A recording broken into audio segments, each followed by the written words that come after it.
Okay, so I swear I'm not trying to make this a series, but on the last animation thoughts video, I got a comment that got me thinking. It talked about how one of the potential changes we might see regarding the networks and the weird censorship they force on their creators. The comment basically talked about how we might see more animation projects stay independent and on YouTube. Now, this gave me two realizations. One was that the thought was fairly solid in theory, and we probably will see more things in that vein because it gives the artists more freedom to produce the shows they see fit, but the other was that now I'm officially an old man. I say that because I remember when YouTube was already an independent animation community, and that's part of what I want to talk about in this video. The rise and fall of the original YouTube Animation Center, what's changed since then, and most importantly, whether or not YouTube can actually support the artists and their animations. So, let's take a look at that.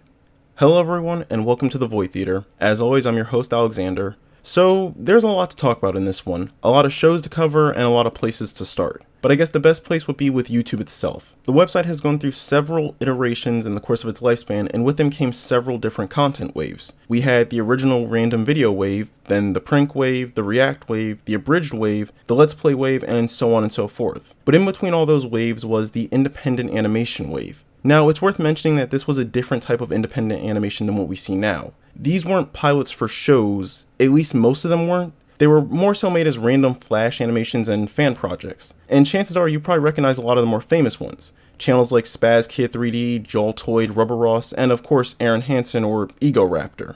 All these animators and more made YouTube into an animation network that at the time could rival Newgrounds back in its heyday. And it held that position for a while. So, what happened to the first wave, and more importantly, what does it have to do with the current wave of animation pilots on YouTube? And the answer is a lot more than you think, but to spare me a headache and make it a bit easier for everyone, we're going to break it down into what I think are the three major categories: time, quantity/quality, and of course, money. Along with that, we also have a very special guest company who's been forcing a paradigm shift on YouTube's practices. But now that we have all the players gathered, let's put the company on stage and see how it works.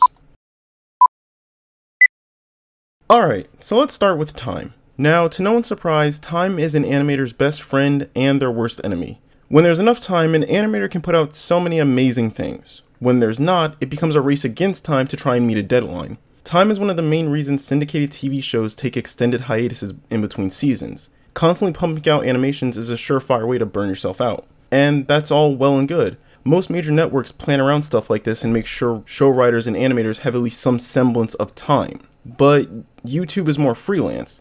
Anything you produce, you do on your own time. And for the most part, that's great. It allows all the time you need to create the exact project you want. In fact, a lot of the platform's biggest animated shows took years to fully realize their true potential. The most obvious example being Has Been Hotel, which was around a 4 to 5 year project in the making and became a critical success. Or the more recent Dragon Ball fan animation, Dragon Ball Legend. But the thing is that Has Been Hotel and Dragon Ball Legend became a success because they both had that time. And YouTube can get pretty finicky with content creators if you're not constantly pumping out content in between those long animation projects. Then it has a tendency to toss you aside. Has Been Hotel got lucky because VivziePop was able to create smaller animations using the characters, which helped build hype for the show while also working on smaller animations and trailers. But if you're not doing the same, then YouTube has a nasty little habit of burying your channel in the algorithm. And the thing is, it's not just animators. Pretty much every type of content creator has talked about feeling the same way. Even the bigger names like Donkey and Slimesicle have talked about how if you're not constantly producing content for YouTube, then the website starts to snub you. And for an animator that's just starting out on the platform and just trying to get their bearings, you're essentially going in with next to nothing but a hope and a dream that the algorithm might be nice enough to recommend your video to a sizable audience,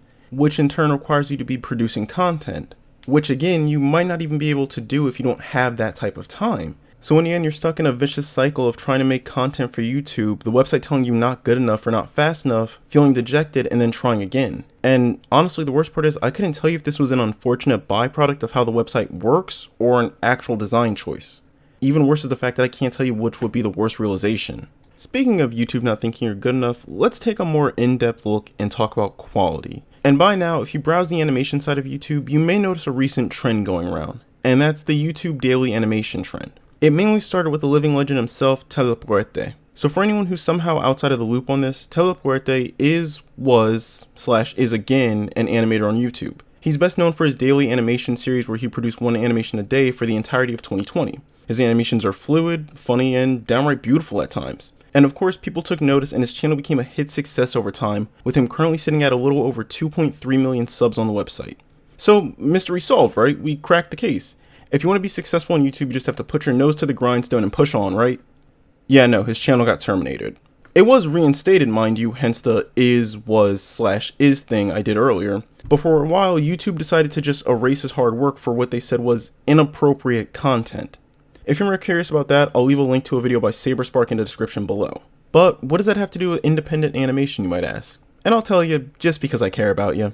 So remember that daily animation trend that I said could be linked back to Telepuerte? And how I just said that YouTube attempted to terminate his channel for inappropriate content? Well, a lot of people who have taken up both the challenge and even just that style of content also tend to fall into what YouTube so generously describes as inappropriate content. Now, I'm not here to talk about YouTube's weird and terrible security system. Again, a link to that is in the description below. However, what I am going to talk about is how that system can screw up an independent animator's entire channel and possibly their entire livelihood and only source of income, simply because the people running this hell site can't be bothered to make sure that it actually knows what counts as inappropriate or not. So, even if you do end up producing work you're proud of, and even if it's great quality, you can rest easy knowing that you're playing a game of hot potato and YouTube might just rip it away from you, stomp on it, and then tell you to try again. And then you can sleep with the realization that they can do that anytime they want or just straight up ban you from making another profile. What? That's not comforting at all for you? Well, sucks to suck, I guess. You chose to be slightly inappropriate. Next time do something YouTube approved, like being a neo-Nazi.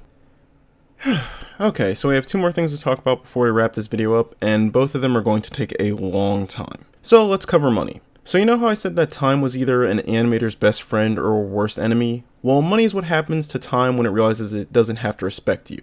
It's the sum total of every problem that time and quality had, nurtured by YouTube, forced onto you for you to adapt to it. So let's circle back and talk about Hazbin Hotel. Now, I know I've been using this show a lot in this video, but honestly that's because it's the quintessential goal for a lot of animators. To create a show from scratch, work on and nurture it for years on end, only to have it released to critical acclaim and then be picked up for syndication is a monumentous achievement. But you may be thinking, what does that have to do with money? Well, I'm getting to that. Anyway, I bring all that up because nearly all of what made Hazbin Hotel possible wouldn't have been possible without the support of both Patreon and merchandise sales. Check VizzyPop's channel and you'll see tons of videos advertising all the merch that is constantly on sale. Now, at this point, I want to make it very clear that I mean nothing by the statement of how many sales she has on her merchandise. People gotta eat, and if I'm being honest here, I bought more than my fair share of merchandise from her Shark Robot page. The desk mats are just really handy. And obviously it's not just Hazbin. Other shows like Long Gone Gulch have done the same thing. And by the way, if you haven't, please go check out Long Gone Gulch. It's a fantastic pilot. But Alexander, you're probably not thinking, but I'm going to pretend you are for my own fleeting sanity. Doesn't YouTube pay its content creators?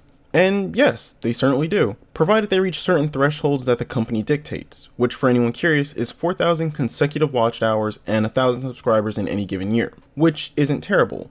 You know, when you're putting out a constant stream of content for people to watch, enjoy, and want to subscribe for. Hey, remember when I said that animation was a time-consuming process that can't always happen consistently, and that it requires an immense amount of time if you want to put in a high-quality animation? And also how I said that the money factor was the combination of the worst aspects of both of those? Yeah, this is what I was referring to. But honestly, I can't entirely fault YouTube. Yes, they cause a lot of problems for independent content creators, but a lot of their decisions are based on having no real competition. Newgrounds doesn't have an app up and running yet, so your options are limited to just the web browser and mobile versions, both of which are less than stellar. Twitter is Twitter, no need to go any more in depth than that. There's Reddit, but that's more for independent art than actual long-form animation, and Dailymotion's been dead for years now. But I did promise to talk about one of YouTube's prime competitors, so let's talk TikTok. Now I know this seems random, but watch this, I'm going to tie it all together. Now I'm not going to waste time explaining what TikTok is. If you somehow found your way onto my no-name channel, you can use Google and find it yourself. However, I will talk about what TikTok did, which was give YouTube competition.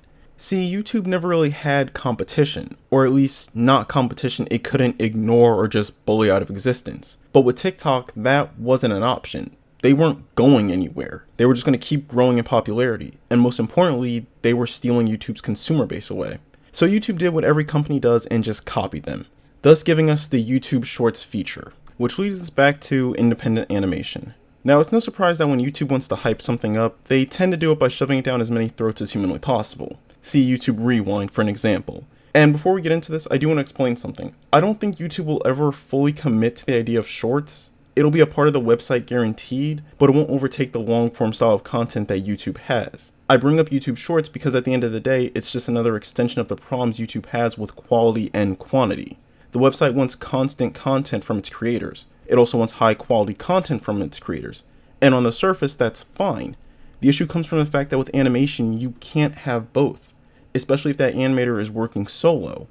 But with YouTube Shorts, you can have constant content, and YouTube took notice of that and has been pushing hard to make Shorts channels a thing. Chances are you've seen a few of them in your recommendations even though you actually haven't watched any Shorts. Now at this point I want to make it clear that this little project I'm running here is almost entirely animation themed. So you would think that at the very least I would be getting animation related Shorts, right? Well, no. And the main issue is that even the animation projects that have dedicated teams for them still take an insane amount of time and require an insane amount of money and effort. Shows like Hell of a Boss, Big Top Burger, and others have those types of teams, and even then they can't produce content at the rate that YouTube is asking for. And the punchline of all this is that these are the same reasons a lot of the original animators from the old generation left. Animation is an insanely time-consuming process, and YouTube never really understood that. If I'm being honest, it still doesn't. Now at this point I do want to mention that I'm not an animator or an artist. I mean, that should be obvious from my basic ass editing skills, but hey, I'm learning. However, I am someone who's seen YouTube at its highs and lows. I've been around since the website first appeared. All these issues I'm listing that animators have to deal with is stuff that's been around since YouTube allowed people to monetize their creations. And the longer it went on, the worse it got. For comparison, it takes me an average of about 1 to 2 weeks to deal with all the stuff that goes into making a video like this. That involves writing the script, recording and editing the audio, and then gathering all the clips and finally editing them all together in a video. I bring all that up because all the stuff I do is basic YouTube editing crap. That's nothing compared to what full-fledged animation requires. So, to get back to the topic at hand and answer the question of whether or not independent animation can survive on YouTube, the answer is yes, but with a caveat. See, anything can survive on YouTube. It's part of what makes this website so interesting. Upload any type of video and at the very least you'll get some reception. But the key thing here is that there's a fine distinction between surviving and thriving. Anything can survive on YouTube, but thriving on YouTube is much harder and far more complicated. Which brings us back to the idea of syndication. Now, if you're new to the channel, and realistically most of you are, I've been rather open on how I feel about companies and them sticking their noses in animation projects. I've talked about how Disney and Cartoon Network tend to force animators and creators to toe the line and how doing so typically ends up driving away talent. I bring all that up because while I am critical of syndication, I also understand why so many animators who make animation pilots on YouTube try and aim for it. Syndication offers a support net that YouTube really doesn't. Make no mistake, with syndication you'll have to toe the line in terms of what you can create or air, but in exchange for that you'll be offered a lot of the things that you can't really get for YouTube. Let me put it this way. If I were to push you out of an airplane with the option of taking a parachute with some holes in it or letting you fall to the ground without one and hope for the best, you're going to take that parachute.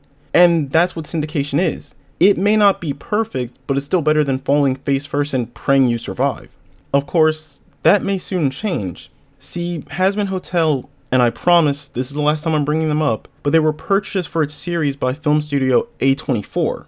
Now what makes that interesting is the fact that A24 hasn't done any animated projects before this, so this will be their first real step into the animation world. And provided Hazbin Hotel does well with its first season, we could start seeing other companies get more interested in the idea of branching into animation. And along with that, it might give some much needed competition to Cartoon Network and Disney.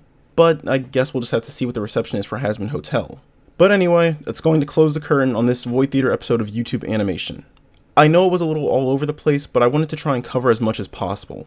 As for what's coming down the pipeline, I have a video planned on the Fairly Odd Parents, along with one for King of the Hill, and the newly released Vindicator shorts on Adult Swim. So let me know in the comments which one you would like to see first. But as always, before I close the curtain, I leave you with some questions, or rather a very specific question. For any animators starting out on YouTube who found this video, what do you think of the animation scene on YouTube?